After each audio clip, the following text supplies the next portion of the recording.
Hello everyone, welcome back to my channel. This is the shop and I am going to read and only read for your guys almost all the chapters of 9th ICSE. So let's begin.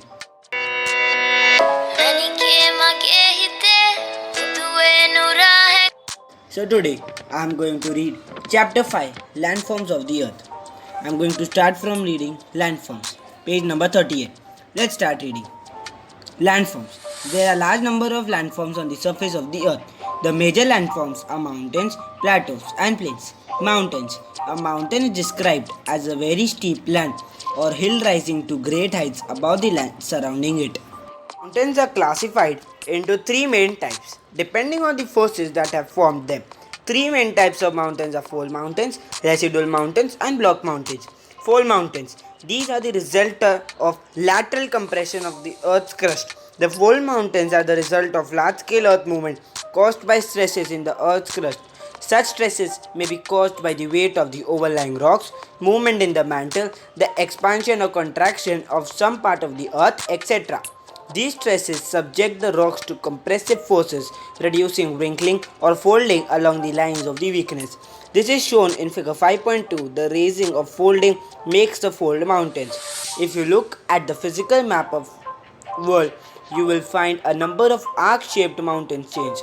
These are Andes, South America, Rockies, North America, Alps, Europe, Atlas, Kunlun, Asia. More such mountain chains exist below the sea. Almost all the high ranges like the Himalayas and the Alps have peaks covered with snow throughout the year. Many glaciers are found on these ranges. These glaciers become the source of water for perennial rivers. Therefore, these mountains gave birth to active agents of denudation and glacial erosion. Fold mountains are the highest and the most extensive land mountain ranges of the world. The chief characteristics are they form irregular wave-like formation called folds. The upfold rock strata in arc-like shape are called anticline or crest, and the downfolded structure are known as synclines or troughs. Most of these mountains are constituted of sedimentary rocks formed due to deposition and consolidation of sediments in shallow oceans like the Tethys in the case of Himalayas. Fold mountains have greater length but are comparatively smaller in width.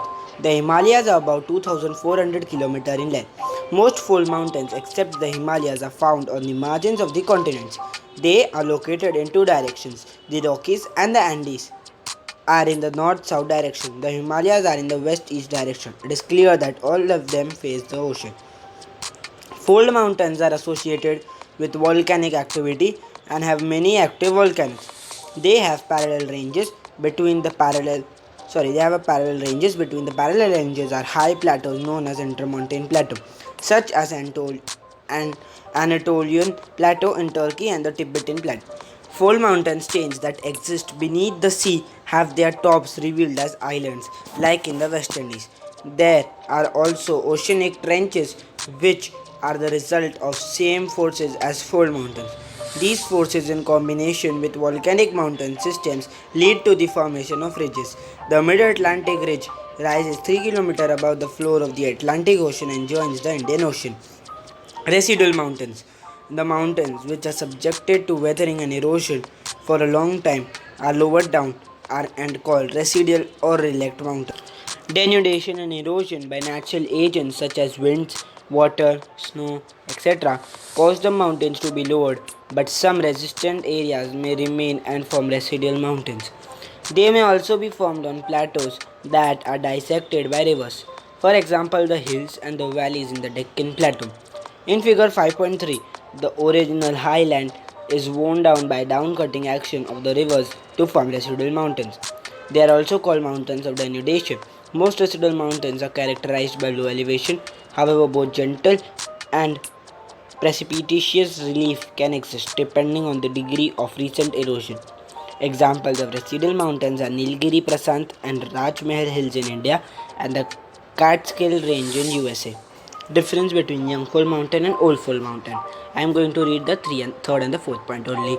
They have steep slopes, deep valleys, and sharp pointed snow covered peaks. They are highly eroded by natural agents of gradation. They have gentler slopes, rounded tops, and sculptured domes.